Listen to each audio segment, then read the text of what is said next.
저는 올해 쉰둘이 되었습니다. 20대 초반부터 쉼없이 달려온 삶이었습니다. 저는 늘 나를 갈고 닦지 않으면 버티기 힘든 프리랜서 업계에서 일해왔습니다.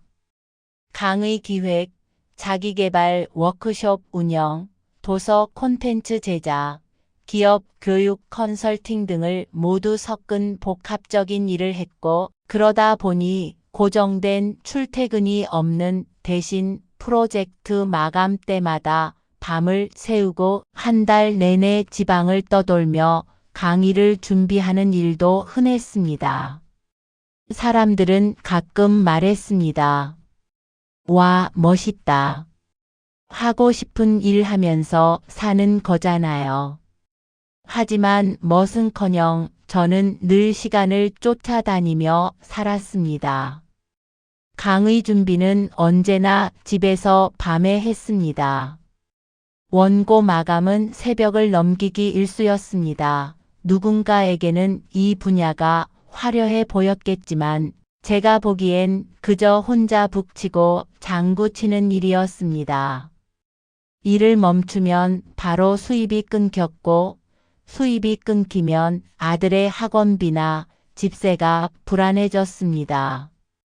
그래서 멈출 수 없었습니다. 아들이 어릴 때 저는 그 아이의 성장을 자세히 챙길 여유가 없었습니다. 학원 스케줄, 급식 신청, 각종 알림장, 학부모 참여 수업 대부분 아들이 스스로 챙겼습니다. 어린 아들이 혼자 밥을 차려 먹고 혼자 학원에 걸어 다니고 숙제도 혼자 하고 방학 계획표도 혼자 만들었습니다. 물론 그때는 미안했습니다. 하지만 가정 경제를 유지하려면 제가 일하는 수밖에 없었습니다. 그때만 지나면 괜찮아질 거라 생각했습니다. 하지만 그때가 생각보다 너무 길어졌습니다. 아들이 초등학교 고학년, 중학생이 되면서 주변 엄마들의 분위기가 확 달라졌습니다.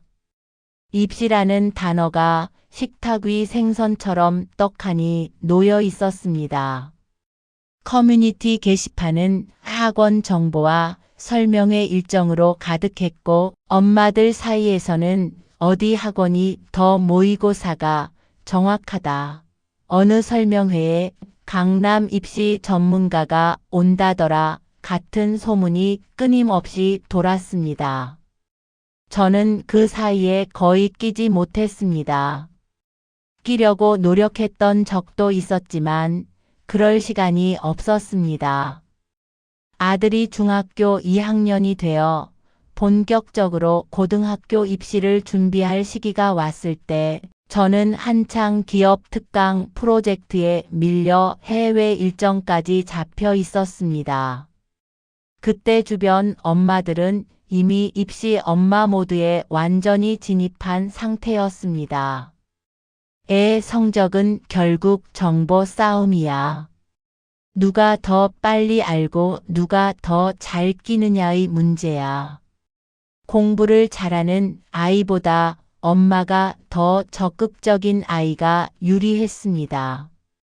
고입 원서 마감 전날까지도 엄마들이 모여 정보를 교환했습니다. 오고는 내신 1.7까지는 가. 오고는 이번에 영어 비중이 커서 영어 강한 애들이 유리해. 오고 입시 설명회에서 올해 변화가 있다더라.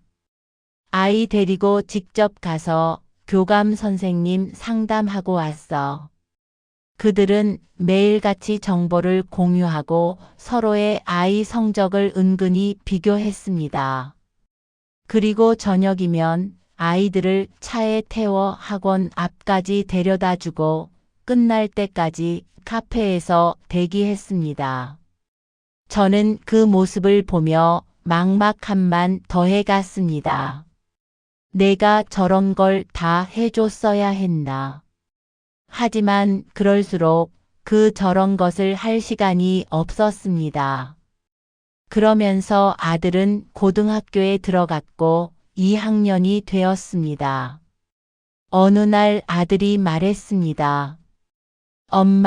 엄마도 다른 엄마들처럼 학교 운영위원회 활동 같은 거든 뭐든 해봐. 친구 엄마들은 다 그렇게 모이는데 나만 좀 그래. 저는 눈을 피하며 말했다. 공부는 스스로 하는 거지 무슨 극성 엄마처럼 그러니. 좀 그렇다. 사실은 제 일이 너무 바빠 엄두가 나지 않아서 애둘러 말한 것이었습니다.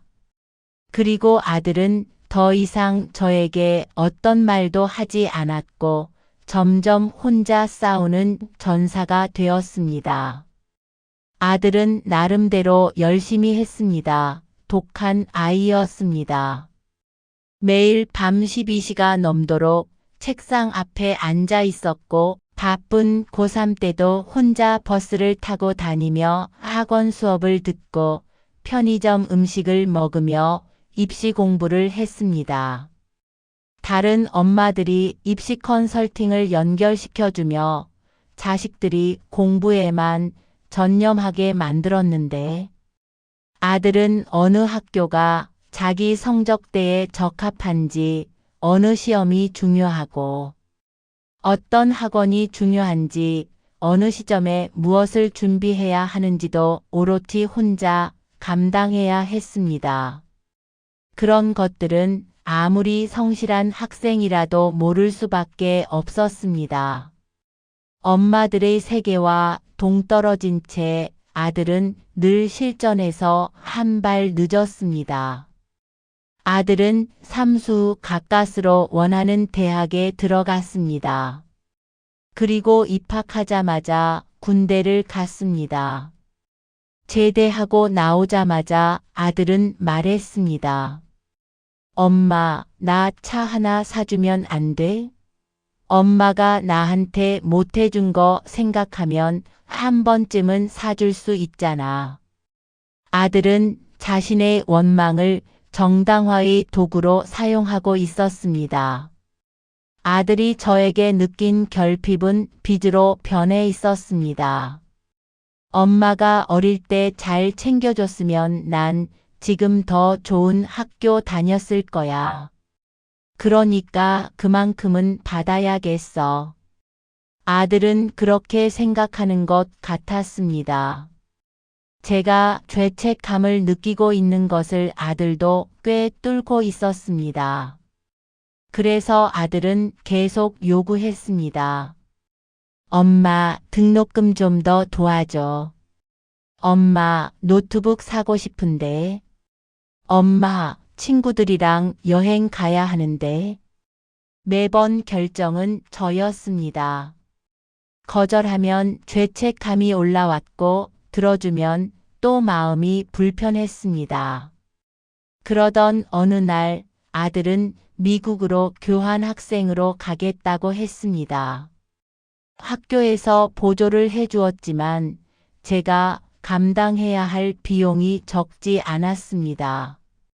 결국은 제 속에서 작은 폭발이 일어났습니다. 그래, 엄마 부족했지. 근데 너도 이제 어른이야. 엄마가 부족했던 걸 너 인생의 영원한 카드처럼 쓰지 마. 그 말을 하고 난 뒤 저는 눈물이 났습니다. 아들은 한동안 말이 없었다 적잖게 놀란 것 같았습니다. 나는 그냥 엄마가 미안해하면 나도 마음이 좀 편해지는 것 같아서 그래서 그때 깨달았습니다. 아들의 죄책감 요구는 엄마를 미워해서가 아니라 엄마에게서 애정을 확인받고 싶어서였다는 걸요. 아들도 외로웠던 것입니다. 엄마 없이 혼자 늘 버텨내느라. 그날 이후 아들은 좀 달라졌습니다. 아들은 스스로 아르바이트를 구했고 장학금을 알아보고 자신의 미래를 직접 설계하려 노력했습니다. 그리고 아들은 가끔 농담처럼 말합니다. 엄마, 나 어릴 때 진짜 힘들었어. 엄마가 날 스파르타로 길렀지. 그러면 저는 웃으며 말합니다. 그게 다 엄마 덕 아니겠니? 네가 날 닮았잖아. 넌 뭐가 돼도 될 거야. 아들은 피식 웃으며 고개를 끄덕입니다. 우리는 서로에게 더 이상 빚이 없습니다. 서로를 옥죄던 감정의 사슬을 끊고 독립된 삶 속에서 바쁘고 더 건강하게 잘 살고 있습니다.